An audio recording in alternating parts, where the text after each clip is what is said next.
Hello friends, नमस्कार। आप सभी को स्वागत है अपना YouTube channel talent study lover पर। तो आज एएलपी एंड टेक्नीशियन और रेलवे की आने वाले सभी एग्जामों के लिए इम्पोर्टेंट क्लास जो कि साइंस की क्लास नंबर 14 स्टार्ट करते हैं। इससे पहले आपको क्लास के बारे में कुछ ओवरव्यू दिखा देते हैं, ठीक है। चलिए, तो सबसे पहले ओवरव्यू देख लेते हैं। तो सबसे पहले आपको एक टेस्ट क्वेश्चन रहेगा, इसमें आपको इसका आंसर जो है आपको कमेंट में बताना है, ठीक है। चलिए, आगे रहेगा आपको वैज्ञानिक कारण से संबंधित जो इंपॉर्टेंट ओवन लाइनर क्वेश्चन है, ये कुछ क्वेश्चन रहेंगे, इसे देखेंगे। इसके बाद आपको मिलेगा प्रीवियस ईयर के क्वेश्चन जो कि ओवन लाइनर है, ये आपको टोटल 3 स्लाइड में देखने को मिलेंगे, ठीक है। उसके बाद फिर कंप्यूटर रिलेटेड आपको क्वेश्चन देखने को मिलेंगे, ये भी ओवन लाइनर रहेंगे, ठीक है। चलिए, आगे है फिर ये आपको कुछ विटामिन और उसका विस्कारक है, ये भी देख लेंगे, ठीक है। चलिए, उसके बाद फिर लास्ट में आपको एमसीक्यूज क्वेश्चन देखने को मिलेंगे और सभी क्वेश्चन आपको प्रीवियस ईयर की क्वेश्चन जो पूछे गए क्वेश्चन हैं, ये सभी के सभी आपको देखने को मिलेगा इस क्लास में, ठीक है। तो वीडियो को पूरा देखिएगा, गौर से देखिएगा, बहुत कुछ आपको नया सीखने को मिलेगा और बहुत चीज़ आपको रिविजन भी होते चलेंगे, ठीक है। तो चलिए शुरू करते हैं आज की क्लास, ठीक है। चलिए, सबसे पहले तो आप लोगों को बता दें कि इस क्लास की पीडीएफ आपको टेलीग्राम पर प्रोवाइड करा दिया जाता है। तो टेलीग्राम आप ज्वाइन कर लीजिएगा। टेलीग्राम का लिंक आपको वीडियो के नीचे डिस्क्रिप्शन बॉक्स में मिल जाएंगे, ठीक है। वहाँ से आप टेलीग्राम ज्वाइन कर लीजिएगा और पीडीएफ डाउनलोड कर रिवीजन डे बाई डे आप करते रहेंगे, ठीक है। तो चलिए शुरू करते हैं आज की क्लास। और आज का पहला क्वेश्चन जो है वो कि आपको टेस्ट क्वेश्चन है, या इसका आंसर आपको कमेंट में बताना है, ठीक है। तो निम्न में कौन सा परजीवी नहीं है, तो इसका आंसर आप कमेंट में जरूर बताइएगा, ठीक है। और पीडीएफ में इसका आंसर मिल जाएगा, ठीक है। चलिए बढ़ते हैं आगे। नेक्स्ट है आपको वैज्ञानिक कारण, ठीक है ना। वैज्ञानिक कारण है जो कि ओवन लाइनर क्वेश्चन है, इससे संबंधित, तो इसको देखते हैं, ठीक है। चलिए, सबसे पहला क्वेश्चन है हवाई जहाज से, ठीक है ना। हवाई जहाज से यात्रा करते समय पेन से स्याही निकलने लगती है, इसका कारण क्या है, यानी कौन सा वैज्ञानिक कारण होता है, इसके बारे में आपको बताना है, ठीक है। चलिए, तो इसका राइट आंसर है क्या, वायु दाब में कमी के कारण, ठीक है ना। तो हवाई जहाज से यात्रा करते समय पेन से स्याही निकलने लगती है, इसका कारण है वायु दाब में कमी होने का कारण, ठीक है ना। चलिए आगे नेक्स्ट क्वेश्चन है। नेक्स्ट है जब लिफ्ट ऊपर की ओर जाती है तो आदमी का भार वास्तविक भार से अधिक होता है, क्योंकि जब लिफ्ट जो है वो ज़मीन से ऊपर की ओर जब जाती है तो आदमी का भार जो रियल वजन होता है उससे अधिक होता है, ठीक है ना। तो इसका कारण क्या है ये बताना, ठीक है। तो इसका कारण है उसकी चाल ऊपर की ओर समरूप होती है, इसलिए व्यक्ति का जो भार है वो वास्तविक भार से अधिक दिखता है, ठीक है। चलिए आगे नेक्स्ट है पृथ्वी पर वायुमंडलीय दबाव का कारण है। तो पृथ्वी पर वायुमंडलीय दबाव का कारण क्या है, तो इसका कारण है गुरुत्वाकर्षण, ठीक है ना। तो पृथ्वी का गुरुत्वाकर्षण, ठीक है। चलिए नेक्स्ट है प्रेशर कुकर में खाना जल्दी पकता है, क्योंकि। तो प्रेशर कुकर में खाना जल्दी क्यों पकता है, तो इसका कारण है दाब अधिक होने से क्वथनांक क्या होता है, बढ़ जाता है, ठीक है ना। तो प्रेशर कुकर जब बंद करते हैं तो दाब अधिक हो जाता है, तो इसके कारण क्या होता है, क्वथनांक बढ़ जाता है, ठीक है। चलिए नेक्स्ट है दलदल में फंसे व्यक्ति को लेट जाने की सलाह दी जाती है, क्योंकि। तो जो व्यक्ति दलदल में फंस जाते हैं उसे बोला जाता है कि आप वहाँ क्या करना चाहिए, लेट जाना चाहिए, ठीक है ना। तो क्यों लेट जाना चाहिए, क्योंकि क्षेत्रफल अधिक होने पर दाब क्या हो जाता है, कम हो जाता है, ठीक है। तो व्यक्ति जो है वो दलदल में नीचे जो है यानी कि धीरे धीरे दलदल के अंदर कम जाता है, ठीक है ना। यानी कि बहुत टाइम लगता है फिर जाने में, तब तक उसे बचाया जा सकता है, क्योंकि क्षेत्रफल बढ़ जाता है, ठीक है। तो क्षेत्रफल बढ़ने से, क्षेत्रफल अधिक होने पर दाब क्या हो जाता है, कम हो जाता है, ठीक है। तो ध्यान रखिएगा। चलिए बढ़ते हैं आगे। नेक्स्ट है प्रीवियस ईयर क्वेश्चन जो कि सभी ओवन लाइनर क्वेश्चन है, इसे भी आप ध्यान से देखिए, ठीक है। चलिए सबसे पहले मनुष्य के मस्तिष्क का वजन होता है। तो मनुष्य का जो मनुष्य का मस्तिष्क है उसका वजन कितना होता है, तो लगभग 1350 से लेकर के 1400 ग्राम के बीच इसका वजन होता है। चलिए आगे है ऊँट की गर्भावधि, यानी कि गर्भावधि काल जो होता है वो कितना होता है, तो ऊँट की गर्भावधि जो काल होता है वो 320 से लेकर के 350 दिन तक लगभग होते हैं दोनों के बीच में, ठीक है। चलिए नेक्स्ट है गाय तथा भैंस की गर्भावधि जो काल होता है वो कितना होता है, तो गाय का होता है 280 दिन और भैंस का कितना होता है, 300 दिन होता है गर्भावधि काल, ठीक है। चलिए नेक्स्ट है पैतृकता सिद्ध करने में सहायक है। तो पैतृकता सिद्ध करने में सहायक कौन सा होता है, तो डीएनए और फिंगर प्रिंटिंग होता है, ठीक है ना, ठीक है ना। डीएनए और फिंगर प्रिंटिंग का प्रयोग किया जाता है किसका, पैतृकता सिद्ध करने में, ठीक है ना। चलिए नेक्स्ट है दूध में पाए जाने वाले शर्करा है उसे क्या बोलते हैं, तो दूध में पाए जाने वाले जो शर्करा है उसे लैक्टोज बोलते हैं, क्या बोलते हैं, लैक्टोज बोलते हैं, ठीक है। चलिए नेक्स्ट है मूत्र का निर्माण होता है, तो कहाँ होता है, तो मूत्र का निर्माण जो होता है वो कहाँ होता है, तो ये होता है ब्रिक यानी कि किडनी में इसका निर्माण होता है। चलिए नेक्स्ट है सबसे लंबा कृमि यानी कि वर्म कौन है, तो सबसे लंबा कृमि यानी कि वर्म जो है वो उसे टेप वर्म बोलते हैं, क्या बोलते हैं, टेप वर्म, ठीक है। चलिए आगे है प्रकाश वर्ष मात्रक है, तो प्रकाश वर्ष किसका मात्रक है, तो प्रकाश वर्ष है दूरी का मात्रक है। ठीक है, चलिए नेक्स्ट है कपड़ा सुखाने तथा दूध से मक्खन निकालने वाली जो मशीन होती है वो कार्य करता है, तो किस सिद्धांत पर कार्य करता है, कपड़ा सुखाने वाली मशीन एवं दूध से मक्खन जो निकालने वाली मशीन होती है वो कौन सी सिद्धांत पर कार्य करता है, तो ये करता है अपकेंद्रीय बल के सिद्धांत पर कार्य करता है। ठीक है ना, अपकेंद्रीय बल के सिद्धांत पर कार्य करता है। ठीक है, चलिए बढ़ते हैं आगे नेक्स्ट स्लाइड की ओर। नेक्स्ट है एक अश्व शक्ति बराबर होता है, तो एक अश्व शक्ति बराबर होता है कितना, 746 वाट यानी 746 वाट होता है। ठीक है ना, 746 वाट होते हैं एक अश्व शक्ति बराबर। ठीक है, चलिए नेक्स्ट है जल का घनत्व अधिकतम तथा आयतन न्यूनतम होता है, तो जल का अधिकतम घनत्व और न्यूनतम जो आयतन होता है कितना पर होता है, 4 डिग्री सेंटीग्रेड पर होता है। ठीक है ना, तो 4 डिग्री सेंटीग्रेड पर जल का अधिकतम घनत्व होता है और आयतन सबसे न्यूनतम होता है। चलिए नेक्स्ट है पदार्थ का लघुत्तम जो अंश होता है, पदार्थ का लघुत्तम यानी सबसे छोटा जो अंश होता है उसे क्या बोलते हैं, तो उसे क्वार्क बोलते हैं। क्या बोलते हैं, क्वार्क। ठीक है ना, सॉरी क्वार्क। ठीक है, तो ध्यान रखें क्या बोलते हैं, क्वार्क बोलते हैं।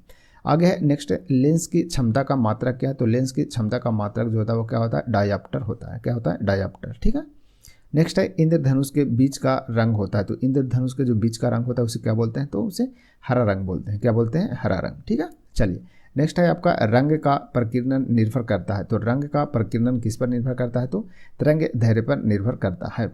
नेक्स्ट है रेटिना पर बना प्रतिबिंब होता है, तो रेटिना पर जो प्रतिबिंब बनता है वो कैसा बनता है, तो वास्तविक उल्टा तथा वस्तु से छोटा बनता है। ठीक है ना, तो रेटिना पर जो प्रतिबिंब बनता है वो कैसे बनता है, वास्तविक उल्टा और वस्तु से छोटा प्रतिबिंब बनता है। नेक्स्ट है इंद्रधनुष बनता है, तो इंद्रधनुष बनता है तो यह सूर्य के ठीक विपरीत बनता है। कहाँ बनता है, तो सूर्य के ठीक विपरीत बनता है, कौन, इंद्रधनुष बनता है। ठीक है, चलिए नेक्स्ट है फ्यूज तार किससे बनती है, तो फ्यूज का जो तार होता है ना वो किससे बनता है ये बताना। तो फ्यूज का जो तार होता है वो टीन और सीसा के मिश्र धातु से बना होता है। किसका बना होता है, टीन और सीसा के मिश्र धातु से बना होता है, कौन, फ्यूज का तार। चलिए बढ़ते हैं आगे नेक्स्ट स्लाइड की ओर। नेक्स्ट है सूर्य परिकिरणन के कारण अंतरिक्ष यात्री को आकाश दिखाई देता है, तो कैसे दिखाई देता है, तो सूर्य के परिकिरणन के कारण जो है अंतरिक्ष यात्री को आकाश काला दिखाई देता है। कैसे दिखाई देता है, काला। नेक्स्ट है समुद्र का जल नीला दिखाई देता है, तो क्यों नीला दिखाई देता है, तो समुद्र का जल नीला क्यों दिखाई देता है, तो प्रकाश के परिकिरणन के कारण दिखाई देता है। कैसे दिखाई देता है, प्रकाश के परिकिरणन के कारण समुद्र का जल नीला दिखाई देता है। नेक्स्ट है वायु का बुलबुला जो होता है जल में व्यवहार करता है, तो किस लेंस के भांति व्यवहार करता है, तो वायु का जो बुलबुला रहता है वो जल में वो अवतल लेंस के भांति यह क्या करता है, व्यवहार करता है, मतलब अवतल लेंस है ना उसी प्रकार की इसका व्यवहार रहता है। ठीक है, चलिए नेक्स्ट है तारों के टिमटिमाने का कारण है, तो तारों का टिमटिमाने का कारण क्या है, तो प्रकाश का अपवर्तन। क्या है, प्रकाश का अपवर्तन के कारण क्या होता है, तारे टिमटिमाते हैं। ठीक है, चलिए नेक्स्ट है हीरा का चमकना तथा मृग मरीचिका बनने का कारण जो होता है वो क्या होता है, तो हीरा जो चमकता है और मृग मरीचिका जो बनता है वो किसके कारण बनता है, तो पूर्ण आंतरिक परावर्तन के कारण यह बनता है। किसके कारण, पूर्ण आंतरिक परावर्तन। ठीक है, तो ध्यान रखिएगा इसे। चलिए बढ़ते हैं आगे नेक्स्ट अब कंप्यूटर रिलेटेड ओवन लाइनर देखते हैं। ठीक है, चलिए डाटा को सुरक्षित रखने का तरीका को क्या कहते हैं, तो उसे बैकअप प्लान कहते हैं। क्या बोलते हैं, बैकअप प्लान बोलते हैं डाटा को सुरक्षित रखने का तरीका को। ठीक है, नेक्स्ट है एमएस वर्ड में यानी माइक्रोसॉफ्ट वर्ड में जो फाइल का एक्सटेंशन होता है वो किसके नाम से होता है, तो डीओसी के नाम से होता है। डीओसी मतलब डॉक्यूमेंट के नाम से होता है। ठीक है, चलिए कैसा, एमएस वर्ड वाली। ठीक है, चलिए HTTP जिसका पूर्ण रूप होता है हाइपर टेक्स्ट ट्रांसफर प्रोटोकॉल होता है। HTTP जिसका पूर्ण रूप क्या होता है, हाइपर टेक्स्ट ट्रांसफर प्रोटोकॉल इसका पूर्ण रूप होता है। HTML जिसका पूर्ण रूप होता है हाइपर टेक्स्ट मार्कअप लैंग्वेज होता है। ठीक है ना, तो हाइपर टेक्स्ट मार्कअप लैंग्वेज होता है HTML का पूर्ण रूप होता है। नेक्स्ट है आपका FAT फैट जिसका पूर्ण रूप क्या होता है, तो फाइल एलोकेशन टेबल। ठीक है ना, फाइल एलोकेशन टेबल होता है इसका पूर्ण रूप होता है। ठीक है ना, फाइल एलोकेशन टेबल। ठीक है, तो ध्यान रखिएगा। नेक्स्ट है वर्कशीट पर अधिकतम कितने कॉलम होते हैं, तो 1024 कॉलम होते हैं और 1025 रोज होते हैं। ठीक है ना, यानी कि जब MS एक्सेल निकालते हैं, MS एक्सेल जब खोलते हैं तो कॉलम और रोज जो बने होते हैं उसमें कॉलम की संख्या 1024 और रोज की जो संख्या होते हैं यानी कि रो जो होते हैं रो होते हैं ना, जो रो होते हैं वो कितना होता है, 1025 होते हैं। ठीक है, तो ध्यान रखिएगा इसे। नेक्स्ट है MAN जिसका पूर्ण रूप क्या होता है, तो MAN का यानी कि मैन का जो पूर्ण रूप होता है मल्टी नेशनल एरिया नेटवर्क होता है। ठीक है ना, multi national area network MAN यानी मैन का पूर्ण रूप होता है।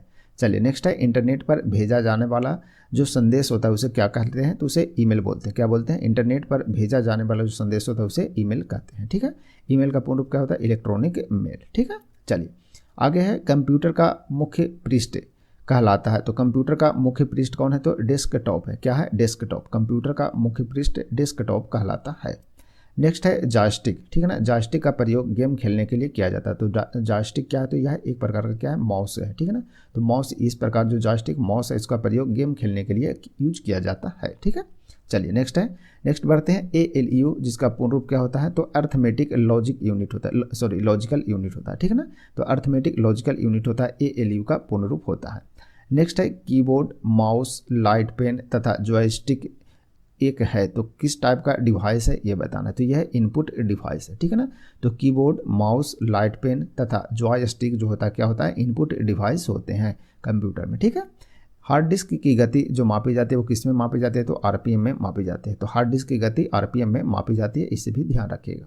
नेक्स्ट है डॉस, DOS और विंडोज। ठीक है ना, एक प्रकार का क्या है? तो यह ऑपरेटिंग सिस्टम होता है। तो डॉस और विंडोज क्या है? तो एक प्रकार का ऑपरेटिंग सिस्टम है। ठीक है, चलिए प्रमुख विटामिन और उसके आविष्कारक हैं देख लेते हैं। जैसे विटामिन ए और विटामिन बी दोनों के आविष्कारक कौन है? तो मैकुलन नामक वैज्ञानिक है। ठीक है ना, तो ए और बी यानी कि विटामिन ए और विटामिन बी के आविष्कारक कौन है? मैकुलन। ठीक है, विटामिन सी जिसके आविष्कारक कौन है? तो होलकट। ठीक है ना, तो विटामिन सी के आविष्कारक कौन है? तो होलकट है। और विटामिन डी का जो आविष्कारक है वो कौन है? हॉपकिंस। ठीक है ना, यानी कि ए में, बी में, सी हो, डी हा, इस प्रकार से आप याद रखें। तो ए में, बी में मतलब कि ए और बी दोनों का मैकुलन, और सी हो का मतलब विटामिन सी का होलकट, और डी हा मतलब हो गया क्या? विटामिन डी का हॉपकिंस। ठीक है, तो इस प्रकार से आप ध्यान रखिएगा, याद रहेंगे। ठीक है, चलिए बढ़ते हैं आगे। नेक्स्ट है अब MCQ क्वेश्चन देखते हैं। ठीक है ना, चलिए तो MCQ देखते हैं। सबसे पहला क्वेश्चन है MMR का टीका किस बीमारी में दिया जाता है? तो ये बताना है। तो MMR का जो टीका है वो किस बीमारी में दिया जाता है ये बताना। ठीक है, तो आंसर आप लोग भी जरूर बताइएगा। एक बार आंसर को आप दिमाग में जरूर रिकॉल कीजिएगा। ठीक है, इसके बाद फिर एक्सप्लेनेशन भी अपन देखेंगे। ठीक है, चलिए बढ़ते हैं आगे। तो इसका राइट आंसर क्या होगा वो देखते हैं। तो इसका राइट आंसर है आपका ऑप्शन बी। ठीक है ना, तो ऑप्शन बी यानी कि मिजल्स, मम्स और रूबेला। MMR टीका जो बीमारी में दिया जाता है वो मिजल्स, मम्स और रूबेला में। ठीक है ना, तो एम का पहला जो पूर्ण रूप होता है यानी MMR का पूर्ण रूप हो गया क्या? मिजल्स, मम्स और रूबेला। ठीक है ना, चलिए देखते हैं एक्सप्लेनेशन।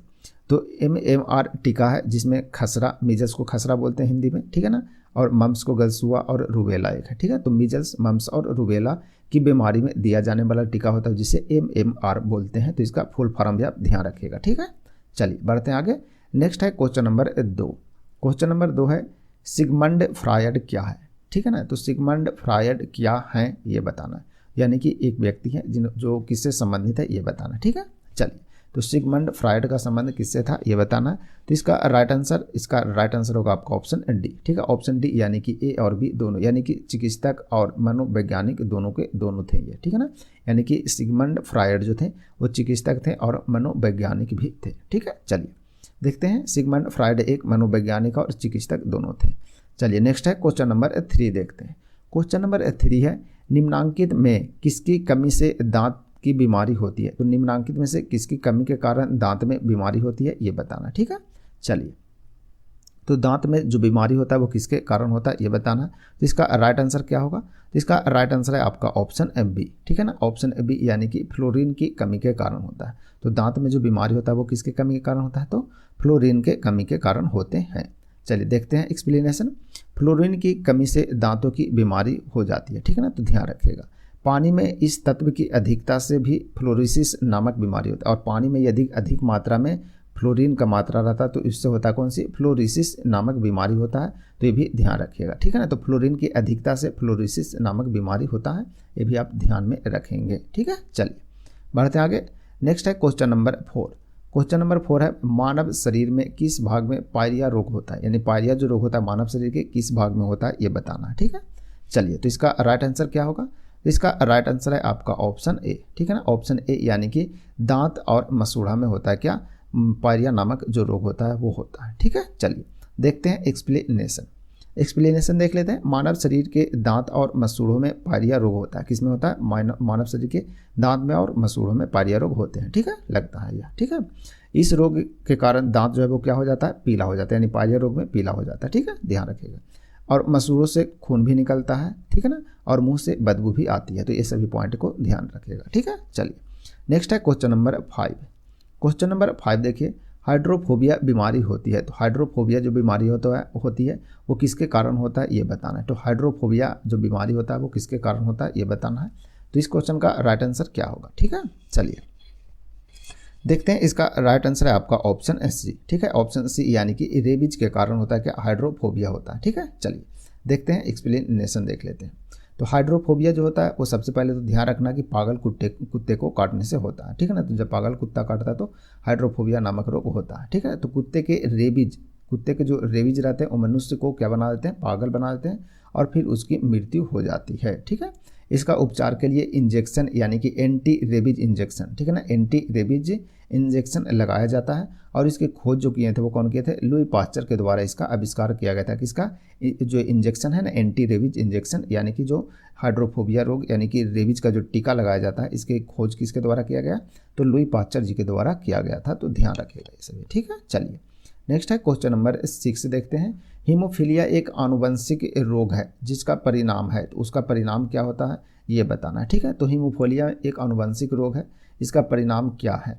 तो इसका राइट आंसर क्या होगा? तो इसका राइट आंसर है आपका ऑप्शन डी। ठीक है ना, ऑप्शन डी, यानी कि रक्त का नहीं जमना। जब कहीं छोटे मोटे चोट लग जाते हैं तो हीमोफीलिया जो रोग रहता है किसी व्यक्ति को, तो उसका रक्त का जो थक्का है, जो यानी कि रक्त का जो स्रावन है वो रुकता ही नहीं है, वो रक्त जो है वो बहते रहता है। और रक्त बहते रहने का मतलब है कि आदमी की मृत्यु लास्ट में वो हो जाता है। ठीक है ना, तो हीमोफीलिया क्या है? एक आनुवंशिक रोग है और इसमें रक्त का थक्का नहीं जमता हीमोफीलिया में। ठीक है, चलिए देखते हैं, इंपॉर्टेंट पॉइंट देख लेते हैं। कुछ बीमारियों में रोगी की रक्त स्कंदन क्षमता छिन्न हो जाता है, यानी कि बहुत कम हो जाता है। ठीक है, छिन्न का मतलब कम हो जाता है। ऐसे व्यक्तियों को छोटी मोटी चोट लगने पर भी लगातार रक्तस्राव होता रहता है, यानी कि रक्तस्राव जो है वो रुकता नहीं है। वहीं हीमोफीलिया में भी होता है। ठीक है ना, तो हीमोफीलिया नामक आनुवंशिक बीमारी भी में भी ऐसा ही कुछ होता है। ठीक है ना, तो हीमोफीलिया जो बीमारी है इसमें भी ऐसा ही होता है कि रक्त का जो स्रावन है, यदि छोटी मोटी चोट लग जाता है तो रक्त का स्रावन जो है वो रुकता नहीं है। ठीक है ना, तो हीमोफीलिया में नहीं रुकता। ठीक है, ध्यान रखिएगा। चलिए बढ़ते हैं आगे। नेक्स्ट है क्वेश्चन नंबर 7। एक्यूपंक्चर डैश से अधिक प्रचलित है, यानी कि एक्यूपंक्चर डैश में अधिक प्रचलित है, यानी कौन से देश में अधिक प्रचलित है एक्यूपंक्चर ये बताना है। ठीक है, चलिए तो इसका राइट आंसर क्या होगा? तो इसका राइट आंसर है आपका ऑप्शन सी। ठीक है, ऑप्शन सी, यानी कि चीन में सबसे अधिक प्रचलित है क्या? एक्यूपंक्चर। ठीक है, चलिए देखते हैं इसके बारे में कुछ इंपॉर्टेंट पॉइंट।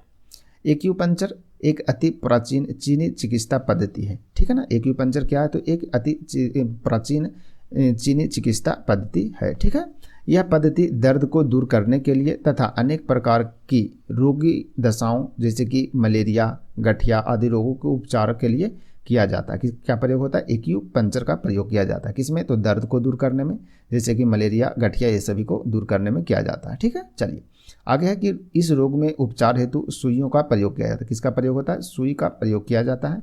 इसमें बहुत पतली पतली सुई, ठीक है ना, बहुत पतली पतली जो सुई रहता है वो शरीर के लगभग 500 विनिर्दिष्ट बिंदु, यानी कि जो स्पेसिफाई बिंदु किया जाता है, यानी कि शरीर में कुछ स्पेसिफाई जो बिंदु है उसको पॉइंट किया जाता है, यानी कि दिखा जाता है। और वहीं पर लगभग 500 सुई इसमें क्या किया जाता है, मतलब लगाया जाता है। ठीक है ना, उसमें क्या करते हैं, प्रवेश करा करके रोगी से संबंधित रोग को क्या करते हैं, इलाज किया जाता है। ठीक है, तो इस प्रकार के आप ये है एक्यूपंक्चर का मतलब ये होता है, तो इसे ध्यान रखिएगा। ठीक है ना, इसमें सुई का प्रयोग किया जाता है। ठीक है ना, ये भी आ जाता है कभी कभी क्वेश्चन कि एक्यूपंक्चर में किसके द्वारा इलाज करवाया जाता है, तो सुई के द्वारा। इसमें किस चीज़ का मतलब प्रयोग होता है, तो इसमें सुई का प्रयोग किया जाता है, उसके द्वारा इलाज किया जाता है। ठीक है ना, तो लगभग कितने लगाए जाते हैं? 500 इसमें सुई लगभग लगाया जाता है, जो कि पतले पतले रहते हैं। ठीक है, चलिए बढ़ते हैं आगे। Next question number 8। Question number 8 है कैंसर अस्थिमज्जा के कौन से भाग को प्रभावित करता है ये बताना है। तो कैंसर अस्थिमज्जा के कौन से भाग को प्रभावित करता है, तो इसका राइट आंसर क्या होगा? तो इसका राइट आंसर है आपका ऑप्शन बी। ठीक है ना, ऑप्शन बी, यानी कि ल्यूकेमिया। किसको प्रभावित करता है? तो ल्यूकेमिया को प्रभावित करता है। चलिए इंपॉर्टेंट पॉइंट देख लेते हैं। कैंसर अस्थिमज्जा की ल्यूकेमिया को प्रभावित करता है। किसको? ल्यूकेमिया को प्रभावित करता है। रक्त कैंसर को ल्यूकेमिया कहते हैं। किसे बोलते हैं? तो रक्त कैंसर को ल्यूकेमिया कहा जाता है। सामान्य तौर पर आरबीसी और डब्ल्यूबीसी, ठीक है ना, आरबीसी और डब्ल्यूबीसी का जो यानी कि बॉडी में जो आरबीसी और डब्ल्यूबीसी रक्त होता है उसका जो रेशियो होना चाहिए सामान्य तौर पर वो 600:1 होता है, ठीक है ना। तो इसे ध्यान रखिएगा कि बॉडी में जो नॉर्मल यानी कि सामान्य तौर पर जो आरबीसी और डब्ल्यूबीसी का रेशियो कितना होना चाहिए? तो 600:1 होना चाहिए, ठीक है। यदि डब्ल्यूबीसी जो है उसका अनुपात एकाएक बढ़ने लगता है तो उसे क्या बोलते हैं? ल्यूकेमिया बोलते हैं, यानी कि रक्त कैंसर बोलते हैं, ठीक है ना। यानी कि डब्ल्यूबीसी जो है 1 है उससे अधिक होने लगता है, अचानक से बढ़ने लगता है, एकाएक बढ़ने लगता है तो उसे ल्यूकेमिया कहने लगते हैं, ठीक है। तो इसे आप ध्यान रखिएगा, याद करिएगा, ठीक है ना। चलिए बढ़ते हैं आगे। नेक्स्ट है क्वेश्चन नंबर 9। क्वेश्चन नंबर 9 देखिए बोल रहा है क्या? निम्नलिखित में से कौन सी छूत यानी कि कॉन्टिजियस बीमारी नहीं है, यानी कि छुआछूत की बीमारी नहीं है कि छूने से लग जाए, वो कौन सी बीमारी निम्न में से नहीं है ये बताना है, ठीक है। चलिए तो इसका राइट आंसर क्या होगा? तो इसका राइट आंसर है आपका ऑप्शन बी, ठीक है ना। ऑप्शन बी यानी कि हिस्टीरिया। हिस्टीरिया जो बीमारी होता है ये आपको छुआछूत की बीमारी नहीं है, बाकी सभी छुआछूत की बीमारी है। हिस्टीरिया जो है ये आपको मानसिक बीमारी रहता है। चलिए इंपॉर्टेंट पॉइंट देख लेते हैं, ठीक है। चलिए हिस्टीरिया रोग जो है वो छूत की बीमारी नहीं है। यह क्या है? तो यह एक मानसिक रोग है। कौन है? हिस्टीरिया जो होता है क्या होता है? मानसिक रोग होता है। इसमें इच्छा अथवा आशा के विघात होने पर आवेशपूर्ण नाटकीय व्यवहार, रोगी के हाथ पैर में अकड़न, शरीर में कपकपी होती है, ठीक है ना।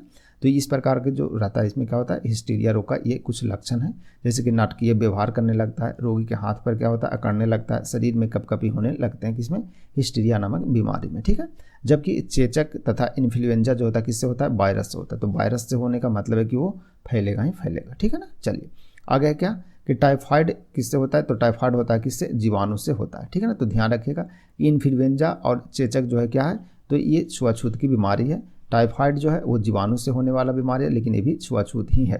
यानी कि कुछ बीमारी जो वायरस से होते हैं जो छुआछूत होते हैं, और कुछ जीवाणु से भी होते हैं वो भी छुआछूत होते हैं। तो इस प्रकार की ये बीमारी है, इसे भी ध्यान रखिएगा, पॉइंट नोट कर लीजिएगा, ठीक है। चलिए बढ़ते हैं आगे नेक्स्ट क्वेश्चन नंबर 10 की ओर। क्वेश्चन नंबर 10 देखिए बोल रहा है एक कार की गति 10 सेकंड में 20 किलोमीटर प्रति घंटा से 50 किलोमीटर प्रति घंटा क्या होती है? बदल जाती है। तो इसका त्वरण कितना होगा ये बताना है, ठीक है। चलिए तो इसका त्वरण क्या होगा ये बताना। तो मीटर प्रति सेकंड स्क्वायर है सब में, ठीक है ना, स्क्वायर है, ध्यान रखिएगा ये, ठीक है। चलिए तो इसका राइट आंसर क्या होगा? चलिए इसे हल करते हैं, ठीक है। चलिए सबसे पहले बोल रहा है क्या? इसका त्वरण ज्ञात करना। त्वरण को ए से डिनोट करते हैं। तो ए बराबर क्या हो जाएगा? ए बराबर हो जाएगा v माइनस यू बटा टी, ठीक है ना। v जो होता है क्या होता है? v होता है वर्तमान वेग, u प्रारंभिक वेग, और t जो होता है वो समय जो होता है वो आपको ये रहता है t, ठीक है। चलिए तो v का मान कितना दे दिया? v का मान 50 माइनस 20 बटा कितना हो जाएगा? 10, ठीक है ना। 10 सेकंड आपको दे चुका है, ठीक है। चलिए बढ़ते हैं आगे। आगे हो जाएगा कितना आपको? 30 किलोमीटर प्रति घंटा ही हो जाएगा, ठीक है ना। 30 किलोमीटर प्रति घंटा है तो इसको मीटर में चेंज कर लेते हैं, क्योंकि मीटर प्रति सेकंड में दिया हुआ है। तो 30 किलोमीटर प्रति घंटा तो 1000 से गुना करेंगे तो यह आ जाएगा कितना? मीटर में आ जाएगा। 10 सेकंड आपको ऑलरेडी दे चुका है, और ये हो जाएगा कितना? 1000 बटा कितना? 30 किलोमीटर था ना, 30 किलोमीटर प्रति घंटा, तो इसको मीटर में चेंज कर दिए और घंटा को सेकंड में चेंज कर देंगे तो हो जाएगा कितना? 60 गुना 60 सेकंड, ठीक है, यानी कि 3600 सेकंड। इस प्रकार से करेंगे तो 30 किलोमीटर को क्या कर दिए? चेंज कर दिए, किलोमीटर प्रति सेकंड में चेंज कर दिए, ठीक है। चलिए अब इसे हल कर लेते हैं सिंपली। तो आपको हो जाएगा कितना? 1 शून्य 2 शून्य और एक ये 3 शून्य से 3 शून्य आपको कट जाएंगे ये, ठीक है। और ये हो जाएगा कितना? 6 5 30, यानी कि हम बोल सकते हैं 5 मीटर, ठीक है ना। और हो जाएगा कितना? 6 सेकंड स्क्वायर हो जाएगा, ठीक है ना, क्योंकि ये सेकंड और ये सेकंड आपस में क्या हो जाएगा? गुना, तो सेकंड स्क्वायर हो जाएगा, ठीक है। यानी कि हम बोल सकते हैं 5/6 मीटर प्रति सेकंड स्क्वायर। और इसे यदि हल करते हैं पॉइंट में आपको दिया हुआ, तो पॉइंट में इसे हल कर देते हैं। तो पॉइंट में आपका ऐसे लगभग एक ही ऑप्शन है, तो ऑप्शन आपका डी इसका राइट हो जाएगा। लेकिन आपको एक्यूरेट सोल्यूशन करना है तो आप कर सकते हैं। तो दशमलव बैठाएंगे, 1 शून्य हो जाएगा तो 6 8 48, 2 और 6 18 मीटर प्रति सेकंड स्क्वायर आपको हो जाएगा, ठीक है ना। तो 0.83 मीटर प्रति सेकंड स्क्वायर हो जाएगा, इसका क्या? त्वरण हो जाएगा। तो आपका डी राइट आंसर हो जाएंगे, ठीक है। तो ध्यान रखिएगा इसे। तो त्वरण का ये सूत्र आप याद रखिएगा, तो इस पर आप बना सकते हैं आराम से, ठीक है। चलिए बढ़ते हैं आगे नेक्स्ट क्वेश्चन नंबर 12 की ओर। क्वेश्चन नंबर 11 है। निम्न में से किसे मार्स गैस कहते हैं, तो मार्स गैस किसे कहते हैं ये बताना है, ठीक है। चलिए, तो इसका राइट आंसर क्या होगा, तो इसका राइट आंसर है आपका ऑप्शन डी, ठीक है, ऑप्शन डी, यानी मीथेन को मार्स गैस बोलते हैं। और मीथेन का जो सूत्र होता है क्या होता है, CH4 होता है, ठीक है ना, इसे क्या बोलते हैं, मार्स मीथेन बोलते हैं, ठीक है। चलिए देखते हैं, इंपॉर्टेंट पॉइंट देख लेते हैं। मीथेन प्रकृति में दलदली स्थानों पर पाए जाने के कारण इसे मार्स गैस कहते हैं, ठीक है ना। तो मीथेन कहाँ पाया जाता है, तो जहाँ पर प्रकृति में दलदली टाइप के रहते हैं ना स्थान, वहाँ पर पाया जाता है कौन, मीथेन गैस पाया जाता है, ठीक है। इसीलिए इसे क्या बोलते हैं, मार्स गैस बोलते हैं, ठीक है। चलिए, यह कार्बनिक पदार्थों के सड़ने गलने से बढ़ता है, यानी कि जो मीथेन गैस है वो कोई भी कार्बनिक पदार्थ है उसे सड़ने गलने से बढ़ता है। जैसे कोई भी पेड़ पौधे हो गए ना, पेड़ पौधे के पत्ते टहनी वगैरह इसमें जब सड़ते रहता है, गलते रहता है, उससे ये क्या बनता है, गोबर वगैरह से क्या बनते हैं, ये सड़ने गलने से बनते हैं क्या, मार्स यानी कि मीथेन गैस बनता है, ठीक है ना।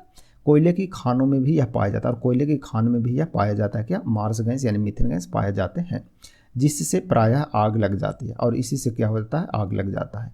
इसी कारण इसे क्या बोलते हैं, फायर डैम्प भी बोलते हैं, ठीक है ना। तो किस गैस को फायर डैम्प बोलते हैं, तो इसे भी ध्यान रखिएगा कि फायर डैम्प किसे बोलते हैं, तो मीथेन गैस को बोलते हैं, यानी कि मार्स गैस को बोलते हैं। कभी बोल देगा क्वेश्चन में, कभी आ जाएंगे, फायर डैम्प निम्न में से कौन सा गैस है, यानी किस गैस को कहा जाता है, तो किसे बोलते हैं, CH4 को बोलते हैं। ये आपको दे देगा तो ये भी आपको ध्यान रखना है, ठीक है।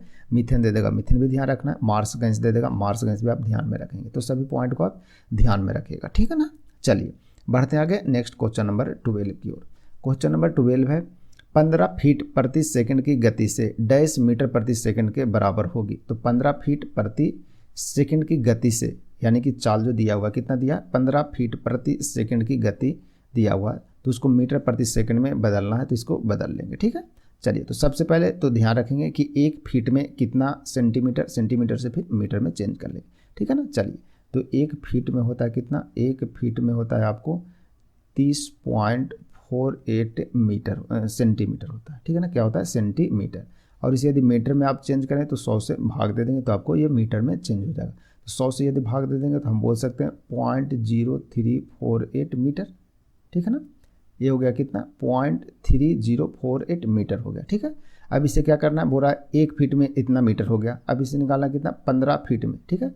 तो गुना कर देंगे कितना से, 15 से गुना कर देंगे, तो ये आ जाएगा क्या, मीटर प्रति सेकंड आ जाएगा ये, ठीक है।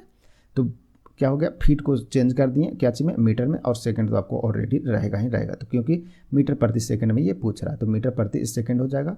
और मीटर, 1 फीट का मीटर निकालिए, यानी 1 फीट में आपको 0.3048 मीटर होता है, तो गुने 15 फीट कर दिए तो इतना आपको टोटल मीटर आ जाएगा, ठीक है। चलिए इसे गुना कर देंगे, 15 8 कितना, 20 से हाथ में रह जाएगा आपको कितना, 12, 15 4 60, 60 बड़ा 72, तो 72 का आपको 72 लिख देंगे, 15 तिया 45 आप लिख देंगे, ठीक है। और 4 अंक के बाद दशमलव बैठा दीजिए, 2 2 4 अंक, यानी कि आपको हो जाएगा कितना, 4.5720 मीटर प्रति सेकेंड, ठीक है। तो ये हो जाएगा आपका राइट आंसर, ठीक है, यानी ऑप्शन डी इसका राइट आंसर हो जाएगा, ठीक है। चलिए, तो देखिए इसका राइट आंसर क्या था, ऑप्शन डी था। तो कुछ इस प्रकार के क्वेश्चन थे, इसे सोल्यूशन कर लिया अपन, ठीक है। चलिए, तो आज की क्लास यहीं समाप्त करते हैं। इससे पहले आपको बता दें कि वीडियो यदि अच्छा लगे तो वीडियो को लाइक शेयर जरूर कीजिएगा। वीडियो में क्या सुधार करना है आप कमेंट में ज़रूर बताइएगा, ताकि पता चलते रहे कुछ, ठीक है। चलिए, तो मिलते हैं कल नए क्लास में, तब तक के लिए आप सभी को धन्यवाद।